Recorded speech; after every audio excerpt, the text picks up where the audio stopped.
شغال؟ طيب can you dim the light please? بسم الله الرحمن الرحيم. You can hear the voice now, or?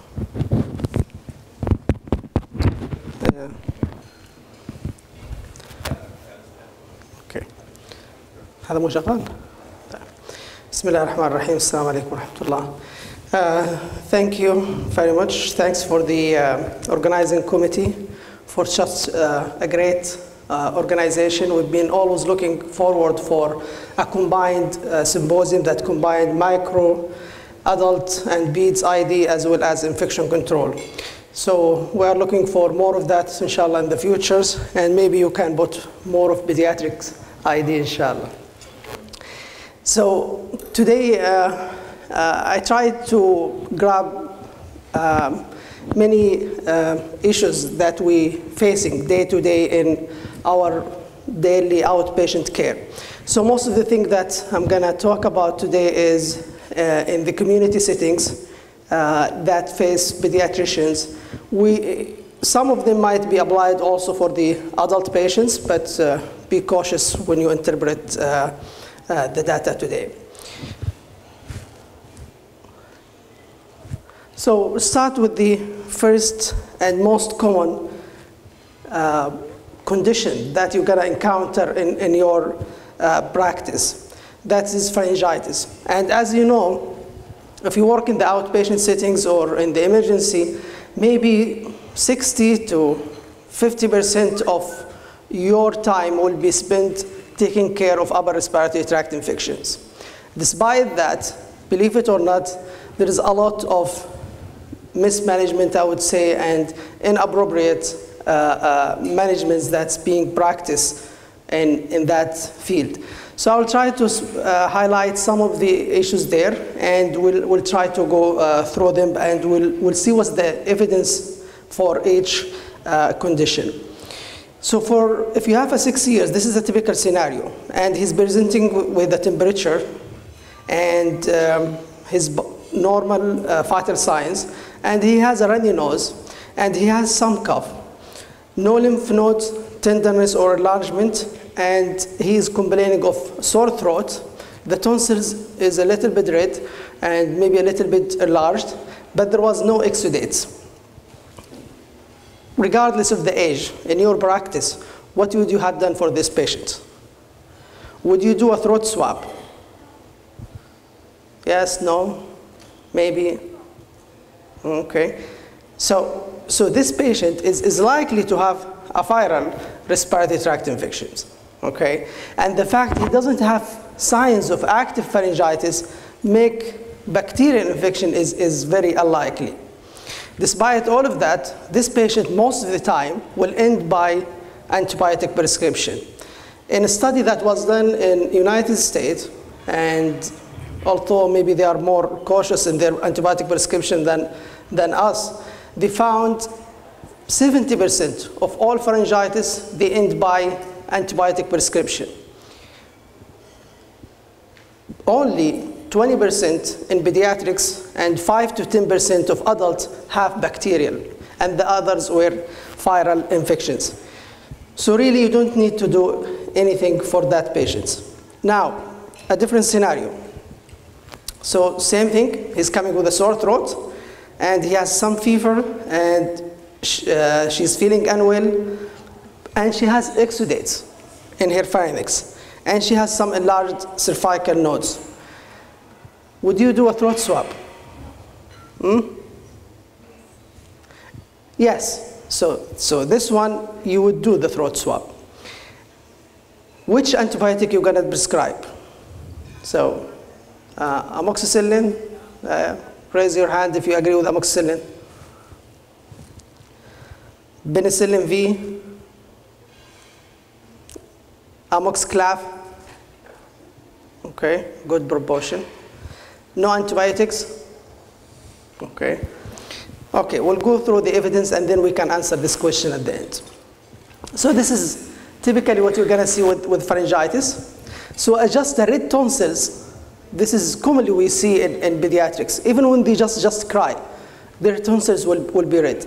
But what we are more interested in is exudate, pus, petechial lesions, and so on. And this will be usually a signs of pharyngitis. Now, pharyngitis, the majority of it's caused by viral infection.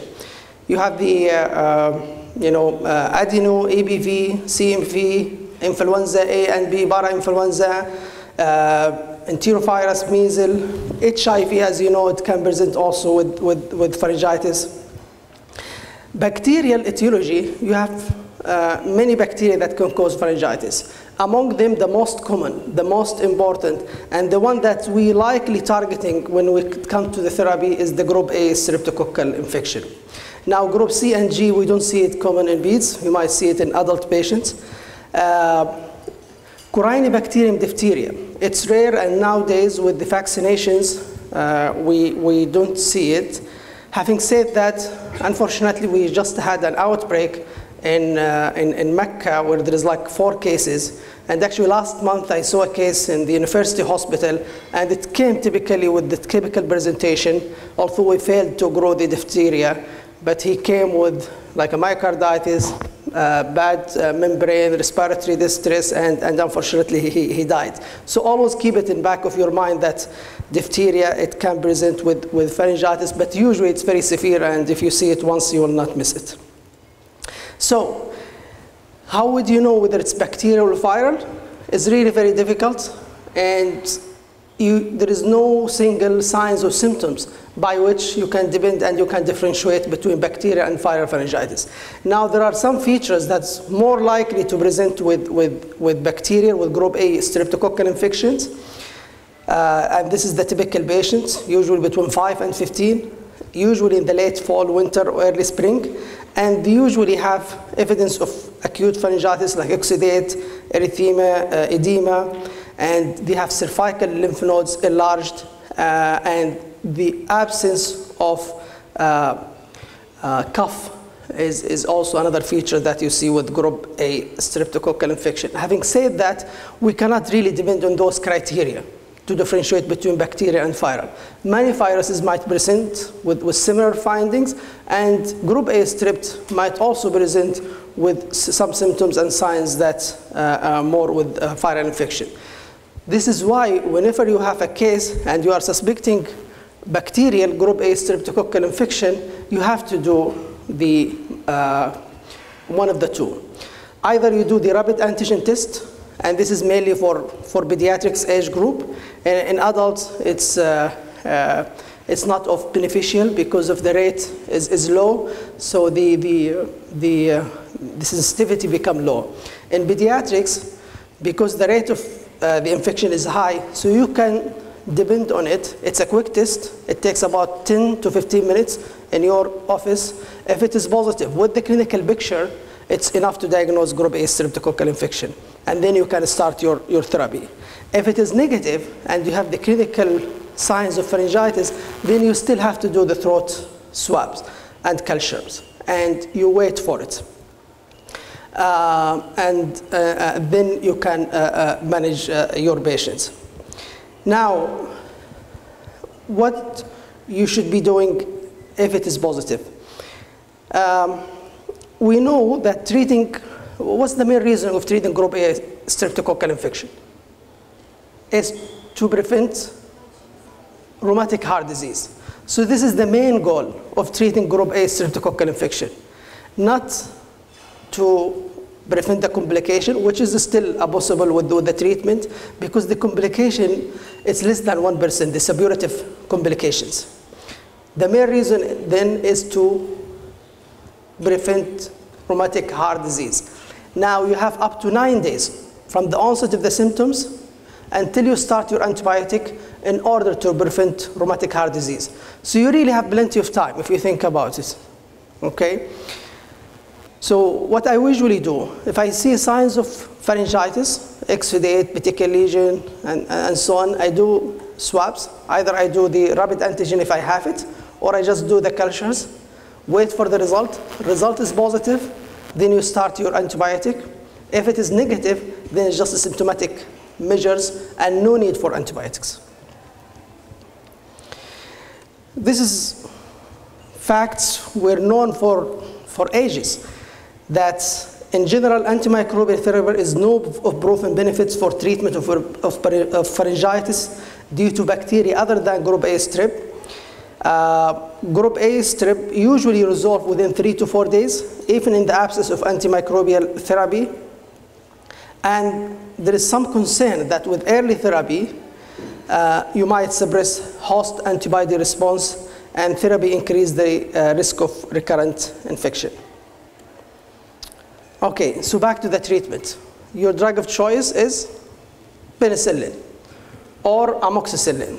I think many people would prefer amoxicillin because it's the taste of it, plus 15% of those with pharyngitis have associated otitis media, and amoxicillin is the drug of choice for otitis media. So we end by giving either penicillin or amoxicillin. Now, the usual course is 10 days, okay? And there is a strong evidence that once a day amoxicillin is far enough for the full duration for treatment of group A streptococcal infection. If they are allergic, then macrolides will be your drug of choice. No need for erythromycin. Erythromycin, because of the gastric upsets and need longer duration of therapy, azithromycin will do the job. But when you try azithromycin, then you should go for the high dose, which is 12 milligram per kg once a day for 5 days for the full duration. Not like the usual treatment for other infection where you have the 10 and then 5. So it has to be 12 per kg for the 5 days. Clindamycin is the other choice. If the kids cannot take macrolide for whatever reason and he has allergy to penicillin, then clindamycin will be the other drug of choice. Okay. Now, if you have a recurrent pharyngitis, and it's very common, you treat the kids with appropriate treatment, and then within a month he came back to you. What does it mean? Could it be the organism? Could group A strep be resistant to penicillin? Could that be? Hasn't been reported before. Exactly.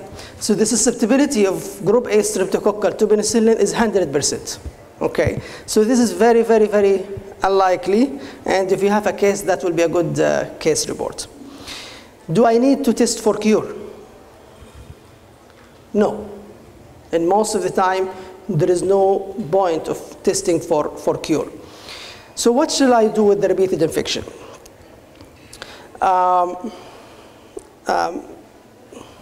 Usually, patients respond very well within the 3 to 4 days of initiation antibiotic. If it is not, then first of all, you have to think about suppurative complication, or your result might be indicate a false positive result, or he's a carrier. And at any point of time, you will have 20 to 25%, especially in children who are carriers with group A streptococcal infection. And they can carry it for weeks till months, sometimes after the infection. And how would you differentiate between carrier and non-carrier? It's very difficult. But what you can do after the acute infection resolve, you can do the test, and if it is still positive, this is likely to be a carrier state. And usually carrier does not indicate it has no consequences, and there is no need for eradication of a carrier state. So test of cure is not necessarily needed, except in cases where you have a history of rheumatic fever, or individual who develop acute pharyngitis during an outbreak of acute rheumatic fever, or there is a spread of group A streptococcal infection in the family. But most of the time, apart from those conditions, no need for test of cure. So if you have someone with persistent recurrent infection, he could be a carrier, and this is more of a viral infection, or he could have a new infection with group A strep. So you repeat the same scenario, and you do the cultures, and you treat accordingly. Now, you can do changes in the antibiotic. If you select penicillin first time, then you can go for the first generation second time. If you select first generation before, you can go the second, and so on. Also, if you have an issue with the adherence, and although it's not like commonly done, IM benzathine penicillin G, one shot is unacceptable in limited scenarios. Okay, so for the time, we're just moving to the next condition is the otitis media. So otitis media, this is the typical scenario. They will come with some upper respiratory tract symptoms. And usually when you check their left ear, they might have some findings. And in that case, we just describe what's your antibiotic of choice. Would you go for amoxicillin? Okay. Amoxiclav? A lot of people here favor amoxiclav. Okay. Azithromycin? None. Cefzil? No antibiotics? Okay. بالذاكر من ورانا يا نزار. Okay. So a common mistakes is overdiagnosis otitis media. It seems that physician, whenever they have a patient coming to him or her, they want to find any reason to start the antibiotics.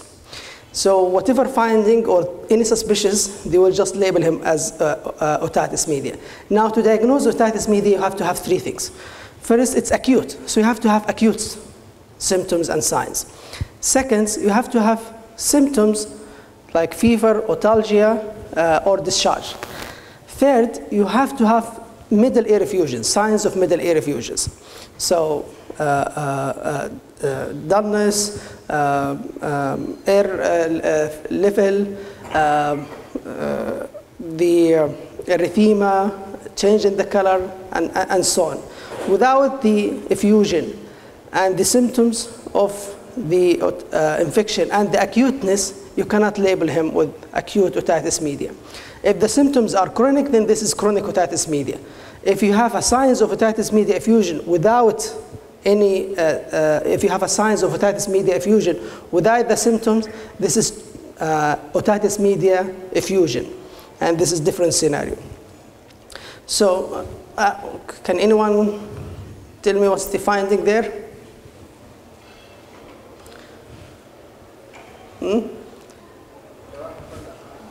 Okay.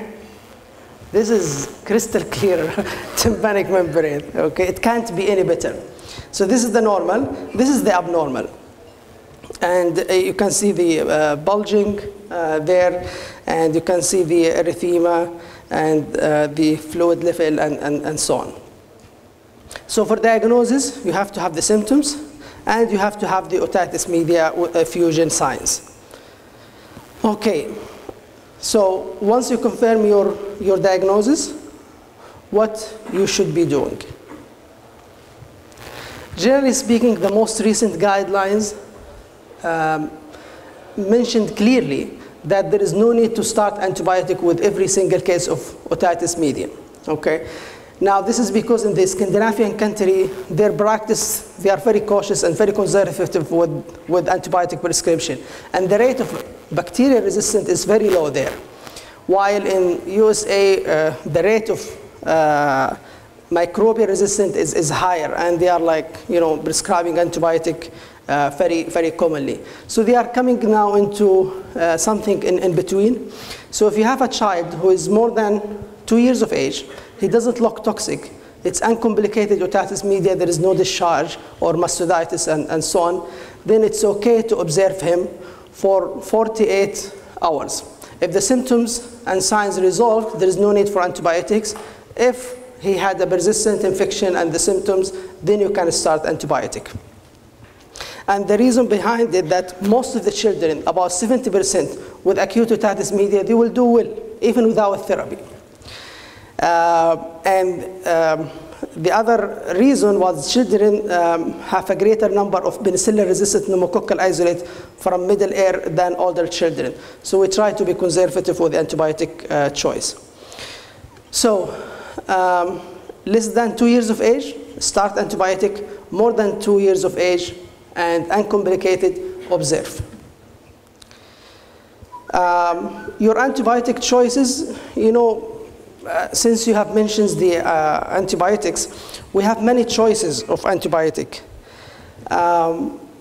We have the high-dose amoxicillin, which is the drug of choice in otitis media. This should be the first drug of choice. It has excellent pneumococcal activity. It has a good oral bioavailability. It tastes very good. Okay. The concerns is that it is not active against beta-lactamase. And you know, the otitis media, you have the streptococcal pneumonia, you have the Haemophilus influenza and Moraxella catarrhalis.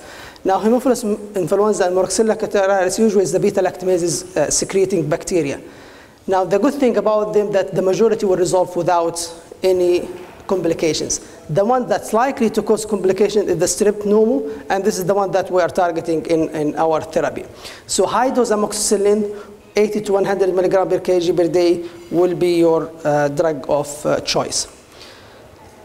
Now, as a second line, if someone is failed with high-dose amoxicillin, then you can move to amoxiclav or to the second generation cephalosporin.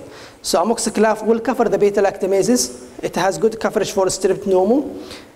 The concern that is, you know, it's a broad spectrum and can induce diarrhea.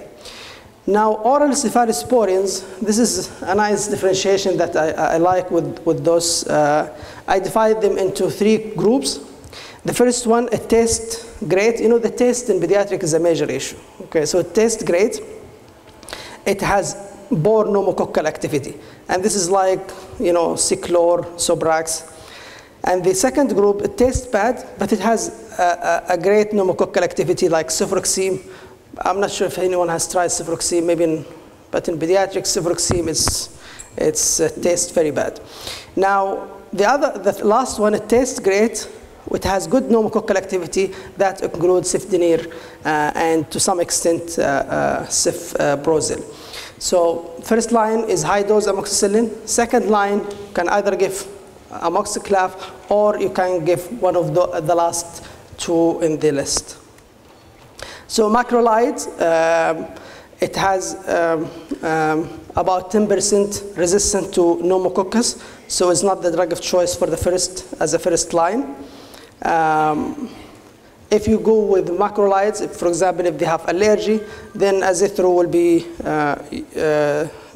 your drug of choice. Clindamycin also will work, but clindamycin, keep in mind, it tastes very bad and it's more expensive, and it has to be given 3 to 4 times, so the compliance might be an issue in pediatrics. So again, amoxicillin will be your drug of choice. So just move to pneumonia. Now, pneumonia, and how many minutes I have? 2 minutes before we start. Okay, so I guess I cannot continue all of them, but so pneumonia, diagnosis of pneumonia is very challenging in pediatrics. It's not always straightforward like in older children or in adults, especially in infancy. Now, in infancy, one of the signs that you keep in mind is tachypnea. Tachypnea found to be the most sensitive and specific for pneumonia. Sensitivity about 60 to 80%, and specificity about 80%. Meaning you can use it to rule out pneumonia. So if a child coming with fever, he doesn't have any signs of in his respiratory exam and he does not have tachypnea, it's unlikely that he has pneumonia. If he has tachypnea, then it's keep in mind that could be pneumonia. Now, the respiratory rate you have to keep in mind is variable according to the age group. Indrawing and nasal flaring and other signs of respiratory distress, it will help you to rule in pneumonia. So if you are in the community settings and you have a child who's coming with fever and he has tachypnea and he has signs of respiratory distress, he has to be shifted to the hospital and he most likely will be needed to be inpatient. If he has just tachypnea, this is most likely to be non-severe pneumonia. If he has no tachypnea and he has no finding in his respiratory exam, this is unlikely to be pneumonia, and you have to look for other causes. Okay, so most recently we have IDSA published guidelines. We'll just go through an important one of them. Chest X-ray, it doesn't need to be done routinely. So if you have someone coming into your office and he has just a simple pneumonia, he doesn't have signs of respiratory distress, vitally stable, and you are happy about clinical diagnosis of pneumonia, you can just start him on your therapy. No need for routine chest X-ray for everyone. So it's recommended only for those with hypoxemia, significant respiratory distress, and those who failed antibiotic therapy. And the reason behind it, that chest X-ray, first of all, if you do it early, it lags behind the clinical picture. Second, the risk of exposure, as you know. And third, and most important, it found out whether you do chest X-ray or not for a simple pneumonia does not change your outcome. Do we need to repeat chest X-ray? Generally speaking, no. We need to do it, to repeat it if inadequate clinical improvement, progression of the symptoms, or clinical deterioration within 48 of 70 hours after the antibiotics. Blood culture, generally speaking, in simple pneumonia, the yield is very low, and the rate of false positive is high. So it's not routinely advisable, neither CBC, except if you have severe pneumonia, or for inpatient, that's a different story. Okay, testing for other, I'll just skip that. Just a couple of slides if I have time, and I'll be done. This is just because, as we just described, that respiratory tract infection is a common, and the main organism is streptococcal pneumoniae. So knowing the resistance in your country is very important and critical for your choosing of your antibiotics. So this is a data that was collected by Dr. Atif Shelb, who's a microbiologist in King Saud, and what he found this is data coming from different regions of Saudi Arabia. What he found that susceptible streptococcal pneumonia is about 60%, okay? And we have that's sensitive to penicillin. And you have about 5 to 10% that's resistant to third generation cephalosporin. So the majority are 60% susceptible to amoxicillin or to penicillin. This is why I think in most of the time with upper respiratory tract infection, despite the fact that we are inappropriate using the antibiotic, we still have been maintaining a reasonable number of susceptibility to pneumococcus that's similar to the international figure. Now we have the Berifinar and the pneumococcal vaccine, and we are hoping with that vaccine to see reduction as it has happened in the country where they started it. Not only it reduces the disease incidence, but also it reduces the number of pneumococcal that's were resistance. And this is just a recent data in Saudi Arabia, and it shows that we just started the vaccine maybe a year or two to be routine for all the kids. And we start to see the result of that. We start to see a reduction in the resistance in pneumococcal bacteria. So I'll just move, I guess, to the conclusion. Sorry, we cannot cover all of them. 2 slides, just so pharyngitis, throat culture need to be done whenever there is a signs of pharyngitis. Rapid test is a good alternative if it is positive. If it is negative, you still have to do the throat culture. We treat mainly to prevent rheumatic heart disease, and you have 9 days from the onset of the symptoms to do that. And penicillin or amoxicillin were your drug of choice. Otitis media, accurate diagnosis is very critical. It has to be acute, and you have to have symptoms, and you have to have signs of effusion. Observation is optional, providing he is more than 2 years, is not toxic looking, and is uncomplicated. Antibiotic of choice is high-dose amoxicillin. Then alternatives, you have the amoxiclav or second-generation cephalosporin or third-generation oral cephalosporin. Pneumonia, chest X-ray in outpatient setting, simple, is not routinely indicated except in severe cases. Repeating chest X-ray also is not routinely recommended. Influenza testing, you do it during the influenza season. Mycoplasma serology or agglutination, whatever, it's also optional. Sputum is very difficult in kids, so we don't do it unless they are cooperative. Blood culture, no need for simple pneumonia. Amoxicillin, again, is your drug of choice.